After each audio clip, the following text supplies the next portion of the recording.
冷清的一些日子的五一路口又热闹起来，各行工匠不需要打卡上班，但是他们都很准时。老黄正月初5就回来了，我们就像2个称职的边防战士，一遍又一遍地在解放碑商圈例行巡逻，苦苦期待着挣钱的机会，但是我们一直没有开张。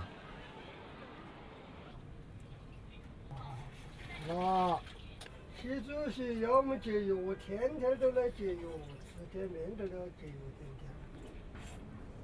老甘对老金的看法高度一致，他说就节约而言，自立乡的同志们基本走在了全国的前列。啊，打油面了？啊，尽管已经精打细算，2人的过年经费仍然严重超支。原计划搭火锅这个年每人只需70-80块钱，但是到今天他们每人已经花了200多，超支部分全部由老甘垫支。只有我分了那个嘛，只有别个钱那个嘛，只有别个钱来嘛，别人夸哟，反正这个地方反正是我不是，我不是的呀，随便我不是。随便那个我不是呀。他说人是活的嘛。价钱矮了，不想做了。如果40块钱我不希望我都来，希望我也希望我都不来哟。啊？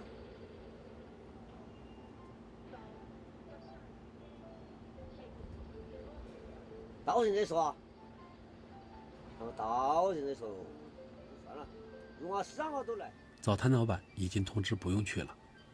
刚刚打电话的是夜摊老板，在老甘提出要么涨5块工钱，要么不洗碗的条件之后，对方没有说行，也没有说不行，直接挂断了电话。从老甘的表情中可以看得出来，他有些后悔，后悔自己的冲动。不就行了吗？小青，李公甫他是一个正直无私的衙门捕头，你想想，他家里面要是平白无故的多了那么多银两的话，他会怎么办？那把家里面的钱走了，这个哪里做啊？加一片我2个3袋1我找不到。除夕晚上，河南找我借钱买过年食物，我没有拒绝的理由，就给了他300。初4、初5，他连续睡了2天没有出屋，担心他饿出个好歹，我又把兜里仅有的1张100元钞票借给了他。河南一再向我保证会尽快还钱，但是我并没有做指望，毕竟对于一个指望在牌桌上发家致富的人来说，结果是可以预期的。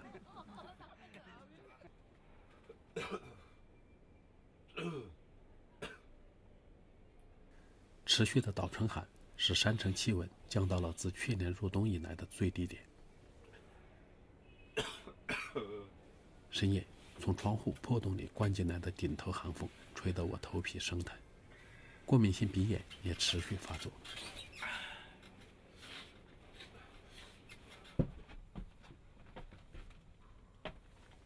到自立乡18天了，我的口袋里已经响起了警报。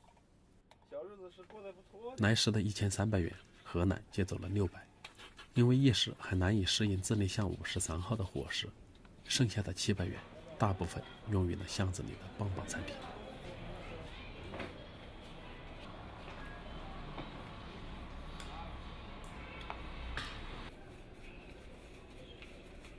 看来接下来的学徒光阴只能吃老干妈拌米饭了。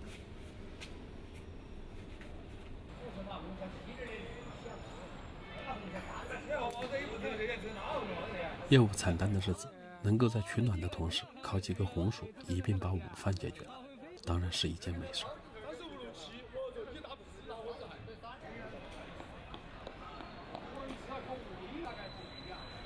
老黄穿的不多，但他绝不往火堆旁边凑。他说怕烤火闲聊错过雇主。对于他来说，有活干才有温暖。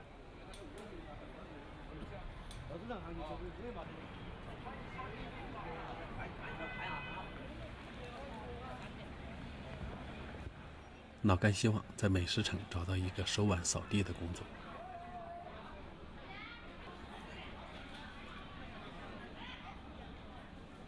转悠了半天，没有任何摊位有招工的迹象。寒冷的日子也是老金最惨淡的时期。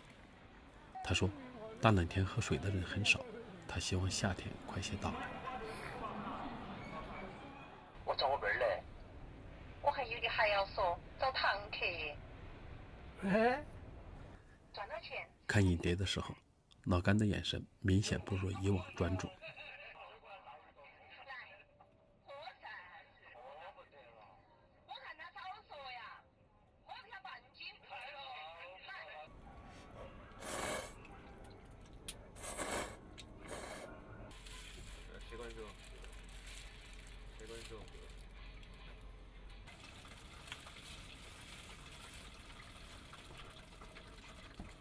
吃完没有？好了一会儿。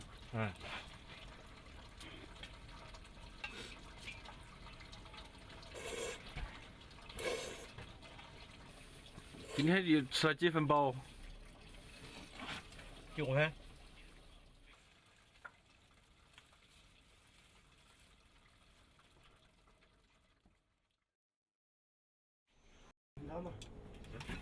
味道怎么样？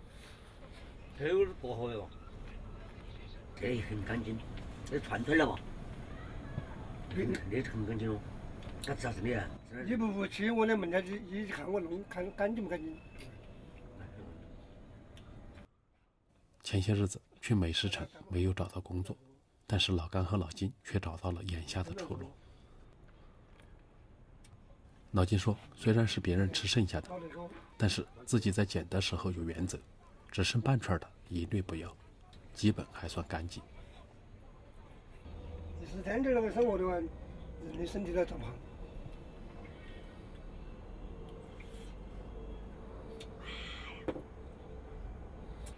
你打算好久找工作啊？啊，是不是你妈他牌友给你打电话？不是了，那你不要按掉，按掉。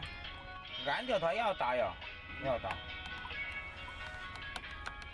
就是那个干齁呀。按掉就完了噻。你看，这是18个。老干待业期间，河南也没有他最爱吃的稀饭呢，似乎又开启了冬眠模式。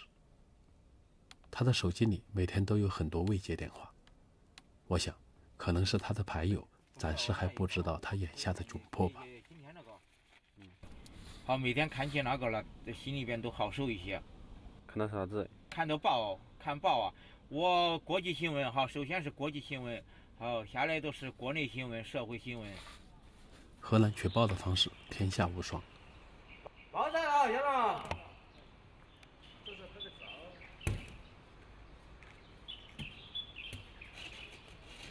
好。拉。因为是半年订阅，河南的精神食粮还可以支撑到5月底。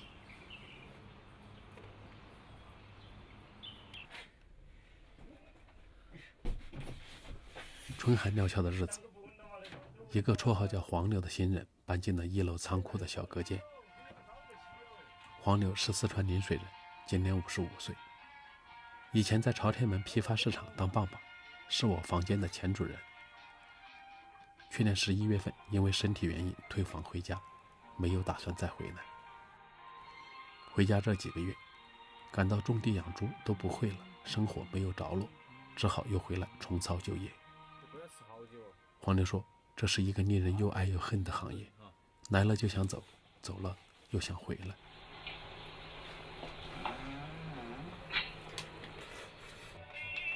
哎呀，你这里好多碟子你。我想看那个。给我吊起来！走！吊起打呀！说，你别拿去了！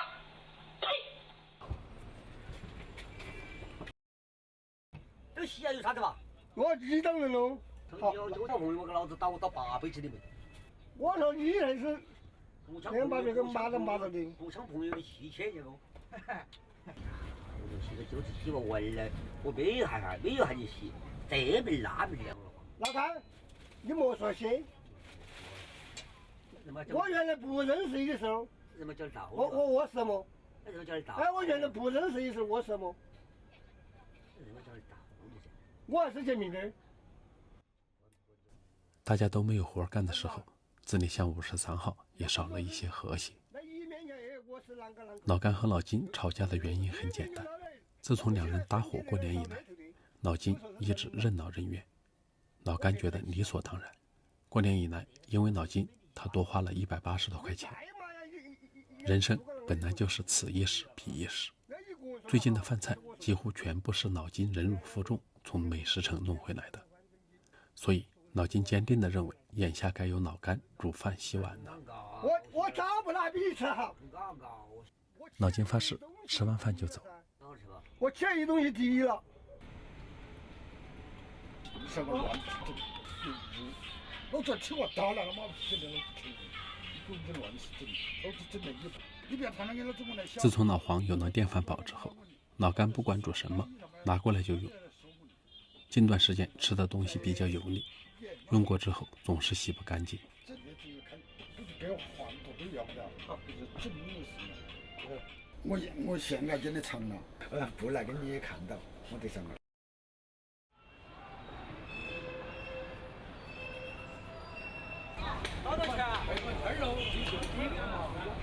元宵节终于来了，我对元宵节的期盼始于老黄对业务形势的判断。他说元宵节之后业务可能会好一些。这段时间经常在5·1路口打瞌睡的毛土豪也这样说。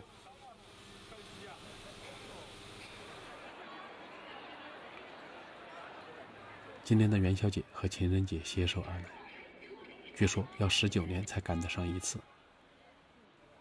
对于中国人来说，过元宵节不分贵贱，而情人节只属于衣食无忧且有浪漫情调的特定人群。显然，自立巷53号的人们积极改善伙食，只是在遵循传统，与情人节无关。老黄上午去市场买了一块猪肉，邀我共进晚餐。虽然已经连续吃了2天老干妈拌米饭，内心里对猪肉充满了渴望和向往，但我依然完眼谢绝了老黄的盛情。坦白地说，到目前为止，我还没有在3楼厨房开过火。连续吃了很多天老金弄回来的大杂烩，老干有些腻了，也想在元宵节换个口味。大白天不敢生火，只能用老黄的电饭煲。亮不亮呢？咸大椒，咸，看，老黄呛了脚，拿去放一下，没得咸。我去看家对不对？肉菜入锅，却找不到电源线。对于想要吃肉的老干来说，这点困难根本就难不倒他。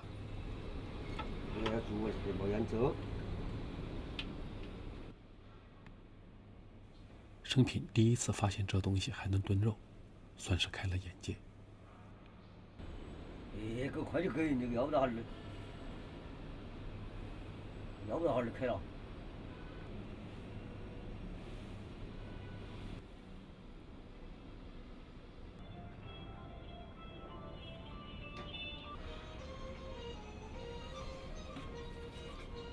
多说，可以。当晚，因为电饭煲里残存着炖肉的油渍，老黄憋着一肚子火，不想洗锅。于是他拿着自己买好的肉来到1楼，和黄牛打火。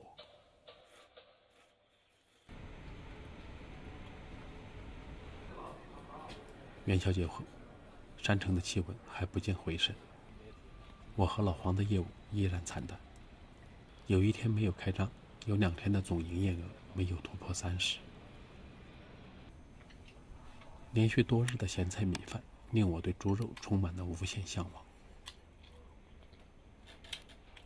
铁鸡是最便宜的，老干锅里的香味儿彻底击溃了我的饮食卫生底线。我最爱吃猪蹄子炖山药，但是今天我觉得蹄子上骨头太多，只买了肉比较多的膀子部分。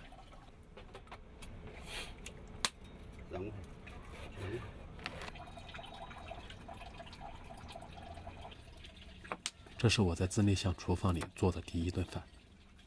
切菜洗肉的时候，我基本上没有关注碗里有没有手指印。依稀看到老黄洗菜的时候嘬了一下鼻子，我好像也并不怎么反感。柴火炖出的猪肉山药汤，浓香四溢。豇豆啊，这是黄师傅把些豇豆搞进去了，我觉得这个是不应该的，是吧？豇豆搞得都不 OK。哎，哦，还有完了吗？哎，那有4季茶叶是5亏15。我吃了2碗肉，喝了3碗汤，放下碗筷的时候，喉咙里不停地往上冒油。喉咙里往上冒油的感觉真好。